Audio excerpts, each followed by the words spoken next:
For decades, the United States treated the global economy like its personal playground, dictating who trades, how they trade, and what rules everyone else should follow. But now, the world is pushing back.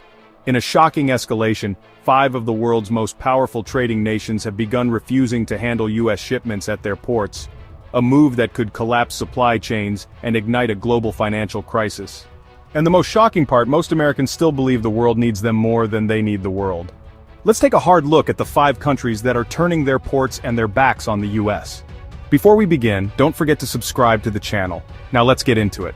Port number 1, Netherlands, Port of Rotterdam. The Netherlands, long regarded as the logistical nerve center of Europe, has triggered alarms across financial and trade institutions worldwide by closing the Port of Rotterdam, Europe's busiest and most strategically positioned port to United States shipments. Rotterdam handles an average of 470 million metric tons of cargo annually, with 14.5 million TEUs, making it larger than all UK ports combined. United States trade accounts for 9.3% of total throughput, a segment valued at nearly 68 billion euros. The closure marks the most aggressive Dutch trade retaliation since World War II. Why did it happen? On May 15, the Dutch Trade Ministry announced the suspension of all United States-bound and inbound cargo following a United States tariff escalation targeting European EVs, biotech components, and precision engineering tools. Dutch Prime Minister Dick Schoof stated, "The United States has undermined cooperative trade efforts and left no room for a level playing field." Behind the scenes, pressure from the European Commission and influential German and French trade lobbies contributed to the move. Over 34 container vessels rerouted within 72 hours, many redirected to Antwerp. Logistics operators report 3.1 billion euros worth of stranded United States-linked goods on docks, ranging from aircraft parts to consumer electronics. Port union sources claim 26,000 jobs are at risk, especially in container handling, customs, and maritime support services. Routing to Spain and Italy has increased average cargo journey times by 7 to 12 days. Moreover, port officials have disclosed that Rotterdam's insurance premiums for United States flag shipments have increased by 216%, causing some operators to suspend all transatlantic freight. This isn't just a policy. This is a European power statement that the United States is no longer guaranteed logistical priority in the West. Port number 2, Germany. Port of Hamburg. The Port of Hamburg, Germany's economic heartbeat, has followed suit, handling 8.8 million TEUs annually, and facilitating over 45 billion euros in trade with the United States. Hamburg is Germany's lifeline to global commerce, especially for automotive, pharmaceuticals, and industrial machinery. But on May 17, Hamburg's Port Authority implemented a 70% reduction in United States shipments. This drastic policy came as a direct counter to American tariffs on German steel, chemicals, and renewable energy infrastructure. According to the German Ministry for Economic Affairs, these tariffs not only violate EU trade agreements, they destabilize Europe's post-pandemic recovery and green transition. The consequences in Germany have been severe. Volkswagen, Siemens, and BASF have halted or diverted shipments bound for United States markets, citing customs unpredictability. German Ports Association BOB confirmed that 41% of all transatlantic cargo contracts have either been cancelled or rerouted. The Hamburg Maritime Exchange predicts a GDP contraction of 1.3% if trade with the United States doesn't resume by the fourth quarter.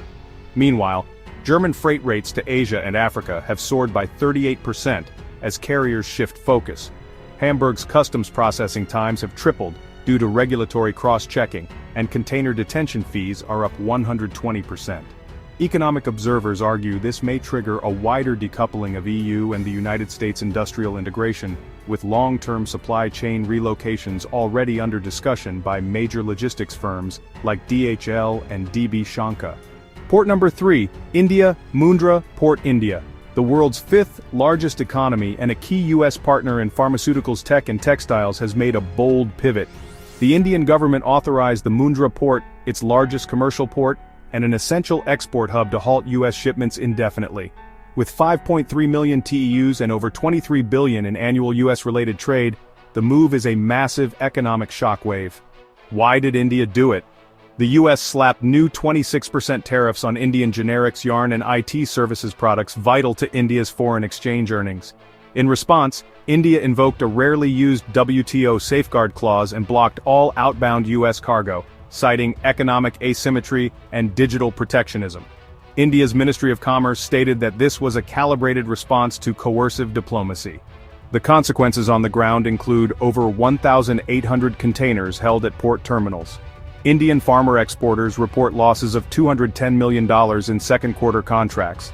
The FIAO projects that India could lose 11% of its annual U.S. trade revenue. Customs clearance backlogs are forcing cargo redirection to Nhava Sheva and Chennai, driving port congestion nationwide up 29%. Indian officials have hinted at diversifying trade even further to BRICS plus countries as ASEAN and Africa. Logistics insiders say U.S. shipment lanes may take 6 to 9 months to fully reopen even if tensions cool. Port number 4, Mexico, Port of Veraracruz.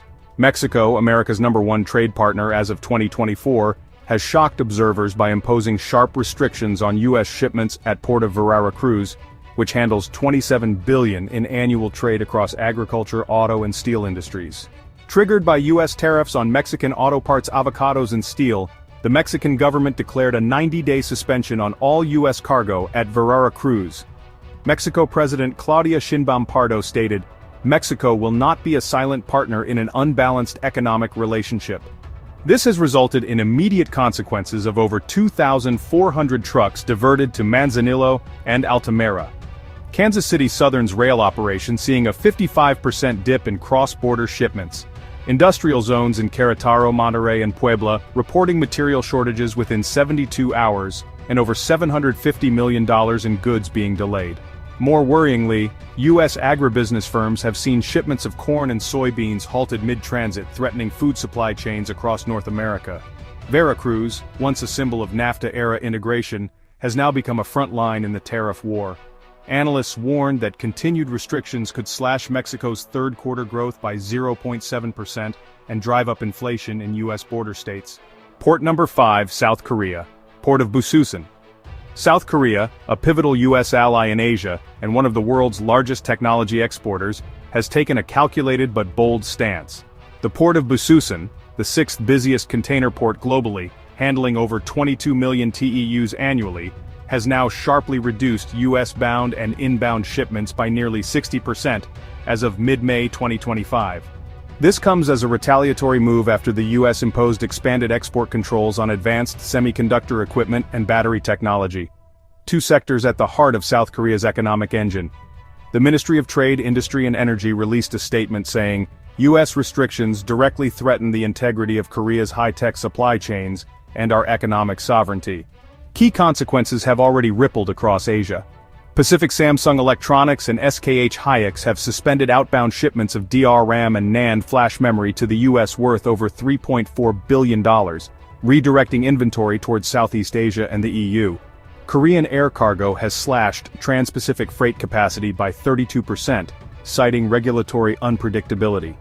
Port logistics of Busousan are now facing daily demurrage penalties exceeding $2.5 million with over 1,400 U.S.-linked containers held in limbo.